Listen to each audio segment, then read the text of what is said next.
ዮሐንስ ጌታን አጠመቀ። ዮሐንስ በዮርዳኖስ ዙሪያ ብቻ ነው የሰበከው። አባ ዮሐንስ ዓለም ዙሪያ ወንጌል ሰበከ። መነሻቸው ደቡብ ጎንደር ወንቅሸት ቅዱስ ገብርኤል ገዳም ነው። በዚያ ሰውየው አድራጊ ፈጣሪ ናቸው። ሺህ ከፊት ሺህ ከኋላ የሚከተላቸው፣ በስማቸው መዝሙር ይወጣላቸው፣ ፎቶአቸውም እንደ ስዕል አድኖ በዋጋ የሚሸጥላቸው፣ ቲሸርታቸውን ከነፎቶአቸው አሳትመው በመልበስ አማላጅ ፈዋሽ የሚሏቸው፣ ከእግር እግር የሚከተሏቸው፣ ከኋላና ከፊት ከቀኝና ከግራ የሚያጅቧቸው በርካቶች ናቸው። ከስማቸው በፊት አባ ይጨመርላቸዋል። እሳቸው ግን ራሳቸውን ርዕሰ ባህታዊ ብለው ይጠራሉ። አባ ዮሐንስ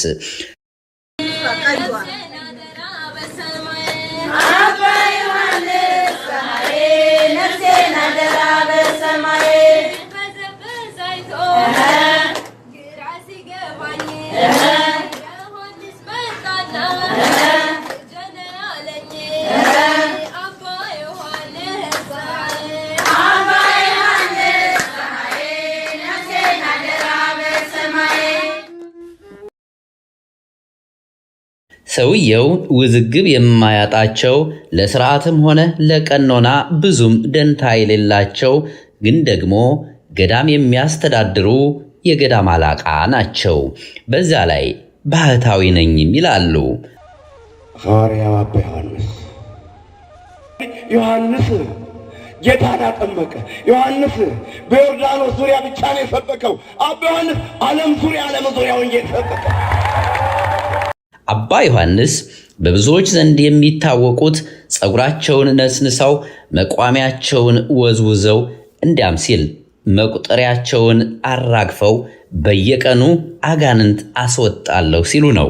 በእርግጥም ያጠምቃሉ፣ ያስጮሃሉ፣ ያናዝዛሉ፣ አልፎ አልፎም ይገርፋሉ።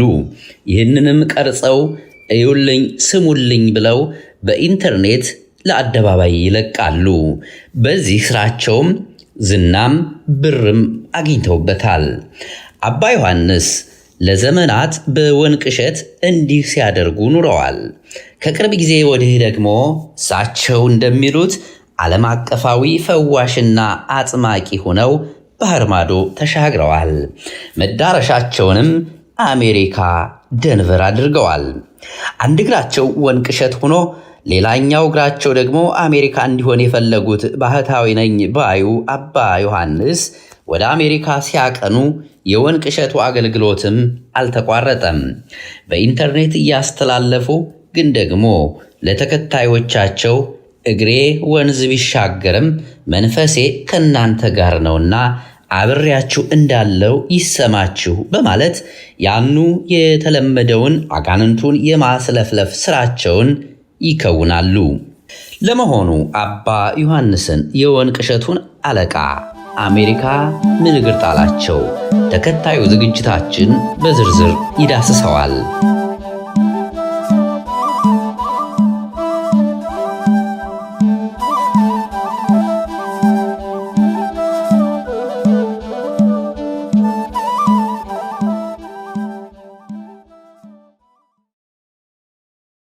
አባ ዮሐንስ ከአሜሪካ ግዛቶች የመጀመሪያ መዳረሻ ያደረጉት ደንቨር ኮሎራዶን ነበረ። በዚያ ቤተ ክርስቲያን ገዝተው እሳቸው ዓለም አቀፋዊ የሚሉትን የማጥመቅ አገልግሎት ለመጀመር ነበር ሐሳባቸው። የመጡት በመጀመሪያ ዴንቨር ከተማ ብዙ አቡነ ናትናኤል አሁን ወደ ኢየሩሳሌም የተቀየሩት እሳቸው ናቸው የጋበዟቸው። የመጡት ወደዛ ነው እና ወደዚህ ከተማ የተከሰቱበት ምክንያት በዴንቨር በዓለ ጥምቀትን ሊያከብሩ በሚዘጋጁበት ሰዓት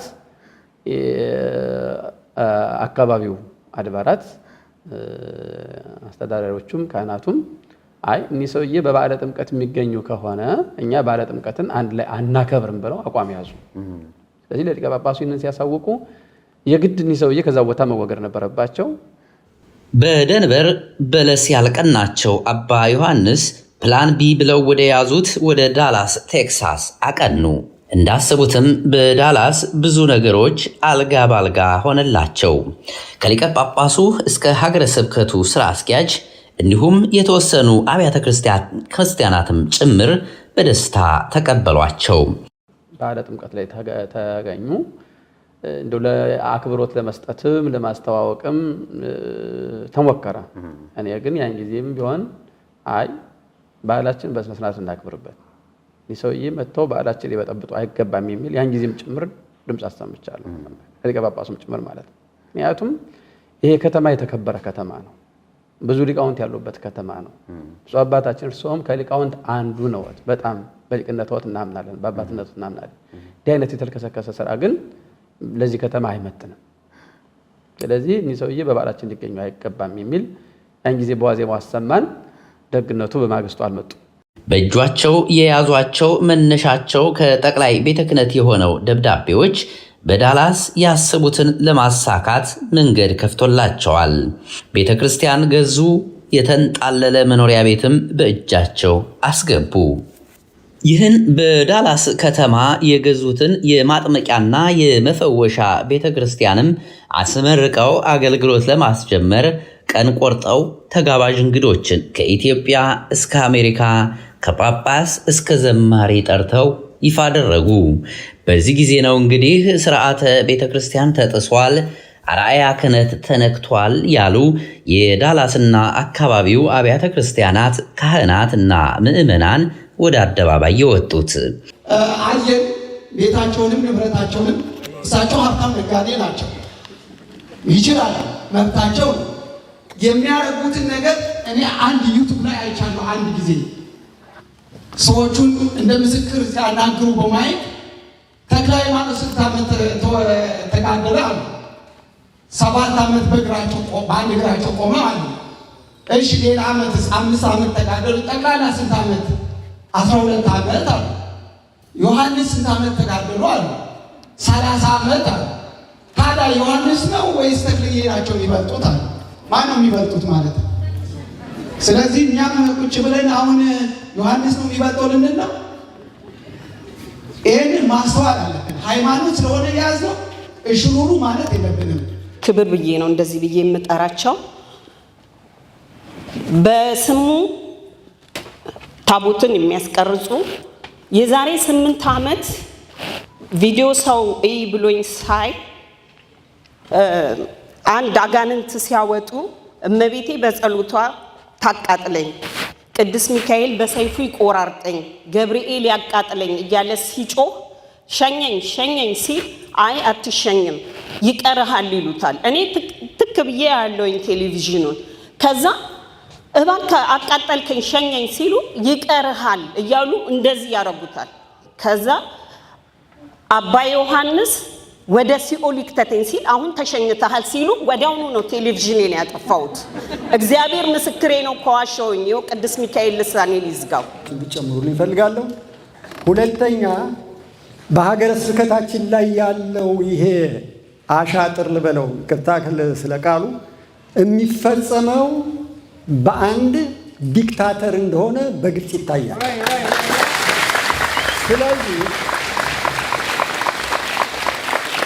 ስለዚህ ሌሎቹ የሀገረ ስብከቱ አባላት ከሁለቱ ተነጥለው ከወጡት አባላት በስተቀር ሌሎቹ ተገደውም ፈርተውም አብረው የቆሙ እንጂ በዚህ ሕግና ስርዓት በዚህ አሰራር አምነው በሰውየውም ተማምነው አይመስለኝም። ስለዚህ ምዕመናን ዛሬ በአንድነት እንደዚህ እንደቆም በማያዳግም ሁኔታ በአንድነት ቆመን ይህንን ሀገረ ስብከት ማስተካከል ቤተ ክርስቲያናችንና ሀገረ ስብከታችን የሚበጠብጠውን ደግሞ አውጥተን መጣል መቻላል።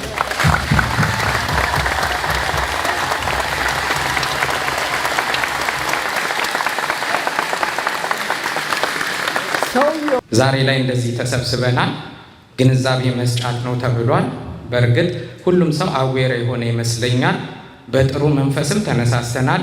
በእርግጥ ከዛኛውም ወገን ደግሞ ደጋፊ አይጠፋም። መደገፋቸውንም ደግሞ እኛ እንቃወማቸውም። እኛም እንቃወማለን፣ እነሱም ይደግፋሉ።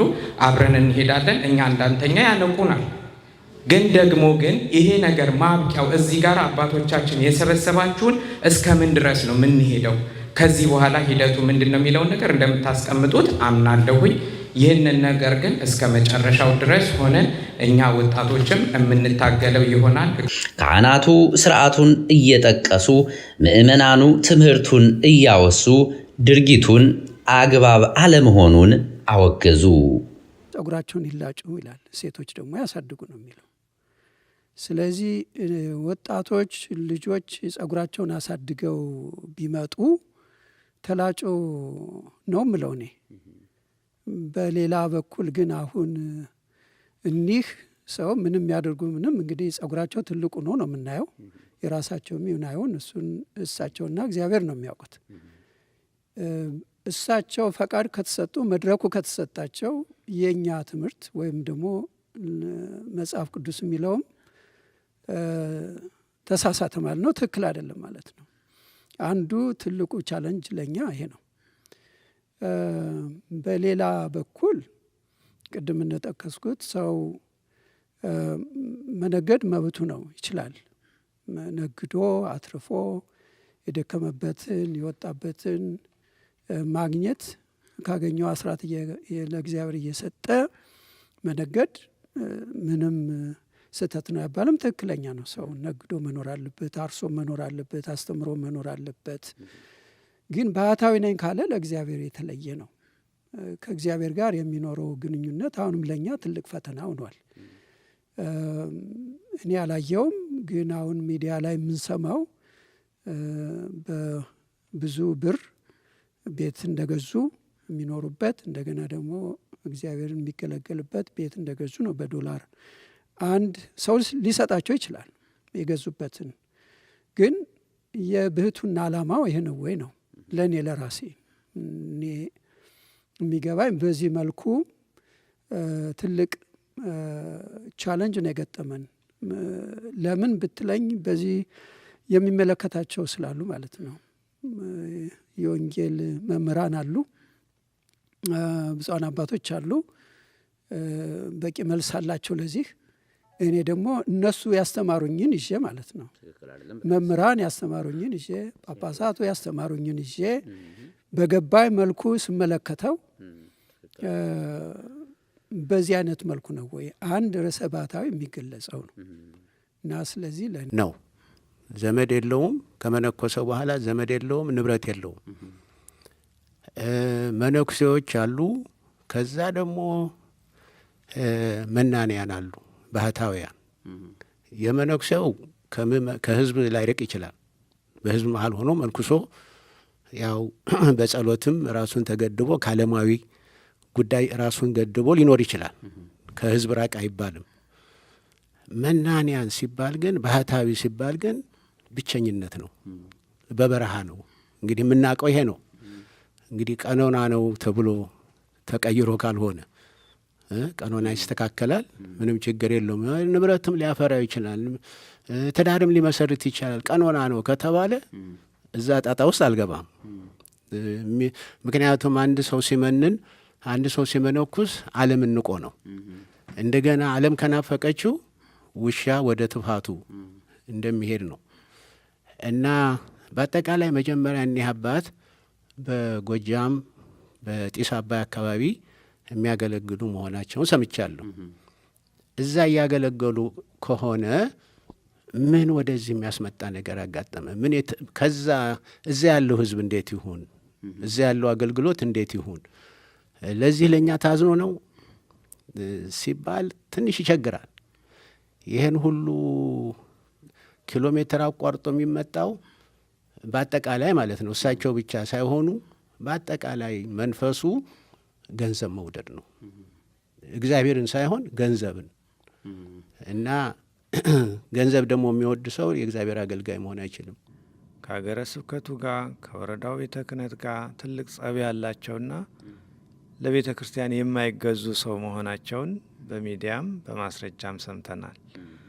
በዛ ምክንያት እዚህም ብንቀበላቸው እዚህም ቢቀመጡ ስርዓተ ቤተ ክርስቲያንን ተከትለው የማይኖሩ የማይሰሩ ከሆኑ ምንም ለሀገረ ስብከቱ የሚጠቅመው ነገር የለም ሀገረ ስብከቱን ከመበጥበጥ በስተቀር ክፍፍል ከመፍጠር በስተቀር። ስለዚህ አንዱና ትልቁ ነጥብ ስርዓተ ቤተ ክርስቲያን አይከተሉም። ቀላሉ ምሳሌ የሚሰሩት የጥምቀት ስራ ነው። በእኛ ስርዓት በእኛ ቤተ ክርስቲያን እንዲህ አይነት የጥምቀት ስርዓት የለም። በየአደባባዩ ሰው ማስጮህ፣ ማስለፍለፍ፣ ጥምቀትን ደግሞ ቢዝነስ ማድረግ ይሄ ከስርዓተ ቤተ ክርስቲያን የወጣ ነው ትልቁ ማስረጃ። ስለዚህ ማንኛውም ካህን የማጥመቅ ስልጣን አለው፣ ማጥመቅ ይችላል። እርሳቸው ብቻ አይደሉም ማጥመቅ ስልጣን የተለየ ኃይል የተሰጣቸው። ስለዚህ ይሄ ደግሞ መንፈሳዊ ሀብት የሚሸጥ የሚነገድበት እና እንደ ልዩ ተሰጥኦ ተደርጎ ሕዝብ የሚታለልበት አገልግሎት አይደለም። የጥምቀት አገልግሎት ትልቁ ነገር እሱ ነው።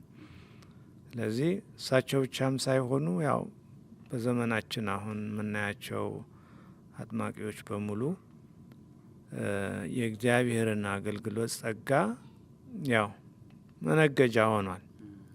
ስለዚህ ከዚህ ተግባራቸው አንጻር ስርዓተ ቤተ ክርስቲያንን የሚያፋልሱ ስለሆኑ ያው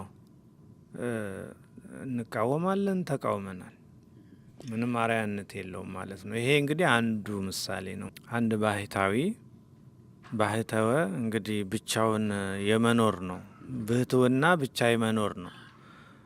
በገዳም በጫካ የመኖር ስርዓት ነው እንጂ ሲጀመር ብህትውና እንደዚህ በቪላ ቤት ውስጥ በዓለም ውስጥ እየተንፈላሰስክ እየዘነጥክ እየበላ እየጠጣ የምትኖርበት ህይወት አይደለም። አባቶቻችን መጻሕፍትም እንደዚህ አልነገሩንም። ስለዚህ ይሄ ከስርዓተ ቤተ ክርስቲያን ትልቅ ተቃርኖ የሚፈጥር ጉዳይ ነው እና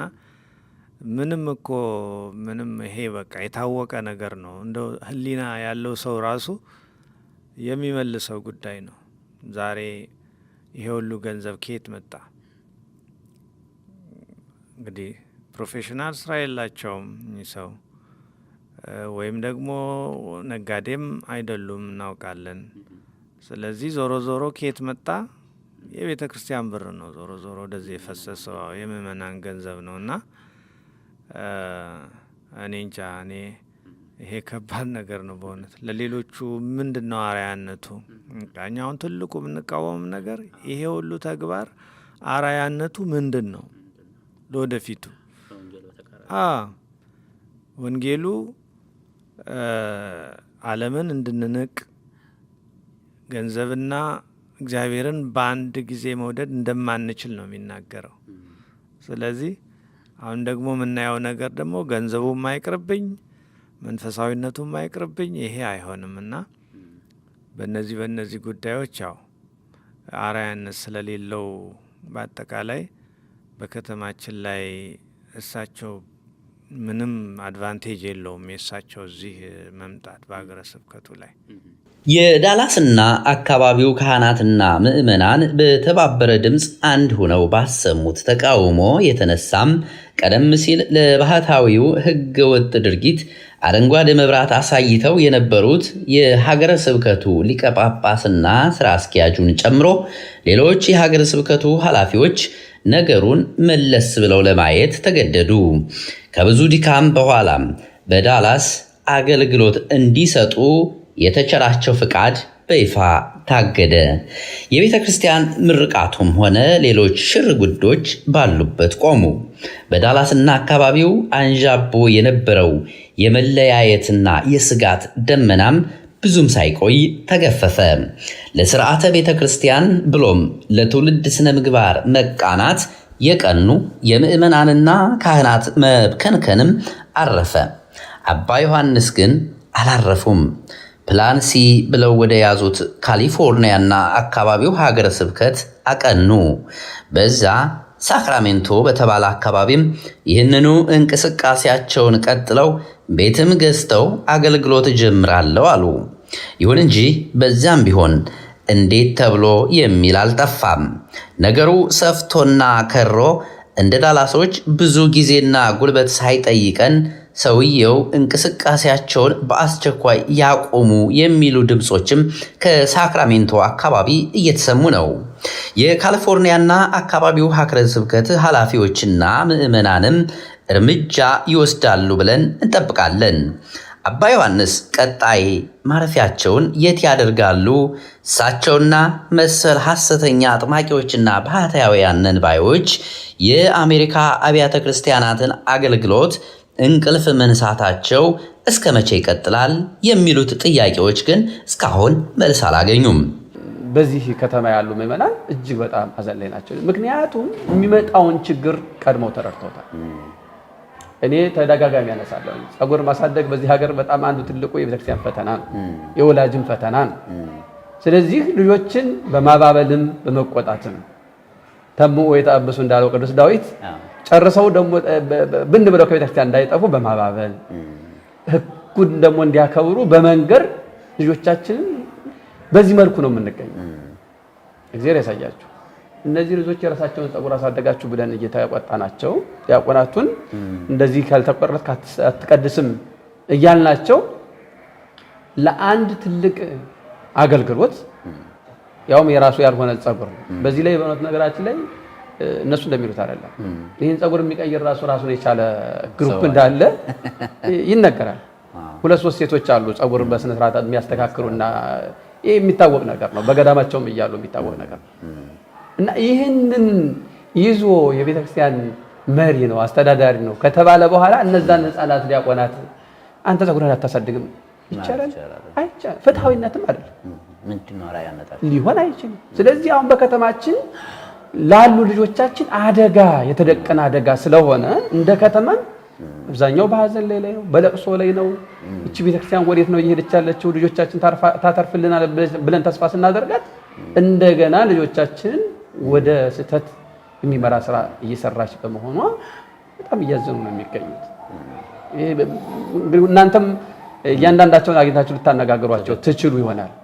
ክህነታቸው ላይ ጥያቄ ምልክት እንደነበረና በመግለጫው ላይ ይህንን አረጋግጠናል እስከ ማለት የተደረሰበት ነውና ምን ሐሳብ አለዎት በዚህ ዙሪያ? እሳቸው የእውነት እንደ ሌሎቹ ካህናት ወይም ደግሞ ክብረ ክህነትን አስጠብቀው የሚሄዱ የካህናት ተምሳሌት የሚሆኑ በካህናት ዘርፍ የሚጠሩ ሰው ናቸው በእውነት? እንግዲህ እዛም ሀገረ ስብከቱ ላይ የተጠየቀው ክህነት የላቸውም ይባላል ተብሎ ክህነት እንደሌላቸው ያለ ክህነት እንደሚሰሩ ተብሎ ቀርቧል። ግን እንደዛ አላምንም እኔ። ምክንያቱም ክህነት ዛሬ ጥያቄውን የሚያቀርበው አካል ጥያቄው የሚቀርብለትም አካል ከባድ አይደለም በዚህ ዘመን። ስለዚህ ክህነት በቀላሉ ሊገኝ ይችላል፣ የአባቶች ፈቃድ ስለሆነ ማለት ነው። አባቶች ደግሞ ያን ሰው ከተቀበሉት ክህነት ብቻ አይደለም ለዛ ሰው የማይመጥነውን ሁሉ ትልልቅ ያለ አቅሙ የሆነ ስም ሁሉ ይሰጡታል። አሁን ርዕሰ ባህታውያን የሚል አጠራር በቤተ ክርስቲያን ቅድም ሊቀጠበብት እንደገለጡት ባህታዊ ብቻውን ከሆነ የሚኖረው ህብረት አንድነት ኖሮት ተደራጅቶ በማህበር የማይኖር ከሆነ እንዴት ነው ርዕስ ሊሆን የሚችለው ለሌሎቹ ባህታውያን? እና እንዲህ ያለው አጠራር ሁሉ የሚሰጥበት ዘመን ስለሆነ እኔ ክህነታቸው ላይ የላቸውም አላቸው የሚለውም ላይ ቀድሞውንም በሀገረ ስብከቱ ጥያቄ አላቀረብኩም። ሊኖሩ ይችላሉ። ምክንያቱም ይሰጣቸዋል፣ ይጠይቃሉ፣ ይሰጣቸዋል። የሚሰጣቸው በወረቀት ወይ በደብዳቤ ፊርማ ባለው ማረጋገጫ አይደለም። ስለዚህ ያንን ይዘው ቀርበዋል። የአባ ዮሐንስ ጉዳይ ሳይውል ሳያድር መሰል የሐሰት ባልደረቦቻቸው ግርማ ወንድሙና ልጃቸው ኃይለ መለኮት ግርማ የተባሉ ግለሰቦችም ከሰሞኑ በድፊና አካባቢው የመናፈሻና የአዳራሽ ጥምቀት ለማድረግ ሽር ጉድ እያሉ ነው። በሀገረ ስብከቱ ሊቀ ጳጳስ ደብዳቤ የቤተ ክርስቲያን አውደ ምሕረት የተነፈጉት እነዚህ ሐሰተኛ አጥማቂዎች ምዕመኑን በመናፈሻ ፓርኮችና በአዳራሾች እንገናኝ በሚል ውትወታ ላይ ናቸው። ፈዋሽነት በዘራችን ነው የሚሉት አባትና ልጁ ወደ አሜሪካ ሲመጡ ባዷቸውን አይደለም፣ ሻንጣቸው በመቁጠሪያና በዘይት የሞላ ነው። የተባረከ መቁጠሪያ፣ የተቀደሰ ዘይት እያሉም በዶላር ይቸበችቡታል። እንዲህ አይነቱ ህገወጥ ተግባር ተቀባይነት የሌለው መሆኑን ደጋግመው እየገለጹ የሚገኙት የዲሲና አካባቢው ሀገረ ስብከት የሥራ ኃላፊዎች ምዕመናን ራሳቸውን ከእንዲህ አይነቱ የውንብድና ተግባር ራሳቸውን እንዲጠብቁና እንዲያርቁ አሳስበዋል። ለቅዱስ ሲኖዶስ ዋና ጽሕፈት ቤት አዲስ አበባ ኢትዮጵያ። ጉዳዩ በዋሽንግተን ዲሲ እና አካባቢው ሀገረ ስብከት በቤተ ክርስቲያን ስም የሚንቀሳቀሱ ህገወጥ አጥማቂዎችን ይመለከታል። እነዚህ አካላት የቤተ ክርስቲያንን መመሪያና ስርዓት በድፍረት በመጣስ በማናለብኝነት እየተንቀሳቀሱ ምዕመናንን በማታለል ስራ ላይ ተሰማርተዋል። በተለይም አጥምቀን ድውይን እንፈውሳለን በሚል ሽፋን በህዝብ መዝናኛ ስፍራዎችና በተለያዩ አዳራሾች ውስጥ ከስርዓተ ቤተ ክርስቲያን ውጭ የሆነ የጥምቀትና የጸሎት መርሃ ግብርን በማዘጋጀት እንዲሁም በንግድ ማስታወቂያዎች በመታገዝ ምዕመናንን ለግል ጥቅማቸው እያሳሳቱ ይገኛሉ። ከዚህም አልፎ በቤተ ክርስቲያን ሊቃውንትና በአገልጋዮቹ ላይ እምነት እንዳይኖራቸው ጥርጣሬን በመስፋፋት ምዕመናንን ከቤተ ክርስቲያን እያስኮበለሉ ይገኛሉ። ከዚህም ባለፈ በቅስና ማዕረግ የሚጠራ ኃይለ መለኮት ግርማ የተባለ ግለሰብ በሀገረ ስብከቱ ሊቀ ጳጳስ በብፁዕ አቡነ ፋኑኤል ላይ ስማቸውን በግልጽ በመጥቀስ በማህበራዊ ሚዲያ ያሰራጨው የጽርፈት ቃል አጠቃላይ ብፁዓን አባቶችን ሊቃነ ጳጳሳትንና የቤተ ክርስቲያንን የክህነት ክብር በሙሉ ያዋረደ እጅግ አሳፋሪ ተግባር ሆኖ አግኝተነዋል። ይህ ግለሰብ ሆነ ግብረ አበሮቹ የዋሽንግተን ዲሲና አካባቢውን ሀገረ ስብከትም ሆነ የግዛት ቤተ ክህነት ባለማክበር ሕገ ቤተ ክርስቲያንንም በመጣስ በስርዓት አልበኝነት ቀጥለዋል። ምዕመናንን የመጠበቅ ኃላፊነት አለባት። እኛ ለእናንተ ለምዕመናን እነሆ ከሐሰተኞች መምህራን ከነጣቂዎች ራሳችሁን እንድትጠብቁ መልእክትን ካላስተላለፍን ያለንን ኃላፊነት ካልተወጣን እግዚአብሔር ይጠይቀናል። የበጎቼን ደም ከእናንተ እፈልጋለሁ ይላል። ምክንያቱም በአውሬዎች የክርስቶስ በጎች እየተነጠቁ ነው ያሉት። እነዚህ ነጣቂ ተኩላዎች ደግሞ ራሳቸውን አመሳስለው ነው ወደ ምእመናን እየቀረቡ ያሉት። ስለዚህ ጌታም እንደተናገረው የበግ ለምድ ለብሰው ከመጡ ወይም ከሚመጡ ተኩላዎች ራሳችሁን ጠብቁ እንዳለው ሁሉ ቤተ ክርስቲያን ከነዚህ ተኩላዎች ራሳችሁን እንድትጠብቁ ነው መልእክትን እያስተላለፈች ያለችው። ስለዚህ በዲሲና አካባቢው ሀገረ ስብከት ያላችሁ ምእመናን በሙሉ እነሆ ወደ ሀገረ ስብከታችን አጥር ጥሰው የገቡ ተመሳስለው የመጡ ስላሉ ከነሱ እንድትጠበቁ በሚል ነው። ይህም እንግዲህ ነፍሳችሁን ለመስረቅ የመጡ ናቸው። እነሱ እነሆ ገንዘብን ወይንም ደግሞ የስጋ ፈቃዳቸውን ፍላጎታቸውን ሊያሟሉበት የሚችሉትን ነገር ከምእመናን ለማግኘት ራሳቸውን አመሳስለው ነው የመጡት። ዳሩ ግን ምእመናንን እነሆ የነሱን ገንዘብ ለመውሰድ ከሃይማኖት ከነፍስም እንዲራቆቱ ነው እያደረጉ ያሉትና ስለዚህ በነፍስም በስጋም ከሚነጥቋችሁ ነጣቂዎች ከሆኑ ራሳችሁን እንድትጠብቁ ሀገረ ስብከቱ በተደጋጋሚ እያሳሰበ ነው ያለው። ይሄ ሩጫ ይሄ እንቅስቃሴ ምንድን ነው? ዋናው አላማው ታርጌቱ ምንድን ነው? የሚለውን ምእመናን በደንብ እንዲመረምሩት እንዲያስተውሉት እንደው ግንዛቤ ከመስጠት አንጻር ነው ሀገረ ስብከቱም ይሄንን ደብዳቤ ለቅዱስ ሲኖዶስ ጽሕፈት ቤት የሚጽፈው። እነዚህ ሰዎች በበሩ ያልገቡ በተለይም የቤተ ክርስቲያንን መዋቅር ለማፍረስ ሆነ ብለው ስም እየቀያየሩ በማሳት በብዙ መልኩ በስነ ስርዓት የሚኖሩትን ምእመናን በገዛ መንገዳቸው ለመምራት እጅግ ጥረት እያደረጉ የሚገኙ ስለሆነ በአድባራትና በገዳማት ያሉ አባቶች እነዚህን ምእመናን የመጠበቅ ኃላፊነትም ስላለባቸው ይህንን ስራ በሚገባ እየሰሩም ይገኛሉ። ነገር ግን አሁን ደግሞ ከዚህ እኩይ ተግባራቸው እንዲቆጠቡ በተለያየ መልኩ ቢነገራቸውም ስላልሰሙ ለቤተ ክርስቲያን የበላይ አካል ለሆነው ለቅዱስ ሲኖዶስ ይሄ መመሪያ ይሄ ደብዳቤ ተልኳል። ቅዱስ ሲኖዶስ የቤተ ክርስቲያን ጉዳይ እጅግ የሚገደው በመሆኑ እነዚህን ህገወጦች እንደሚያግድልን ምንም ጥርጥር የለንም።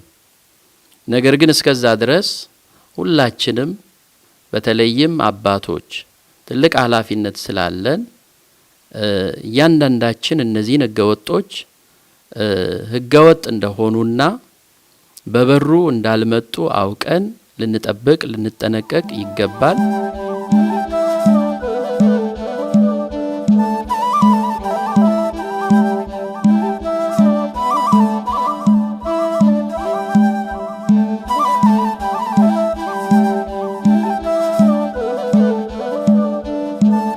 በቀጣይ ዝግጅቶቻችን እነዚህንና ሌሎች ጉዳዮችንም አካተን የምንመለስበት ይሆናል። እስከዛው ቸርን ሰንብት።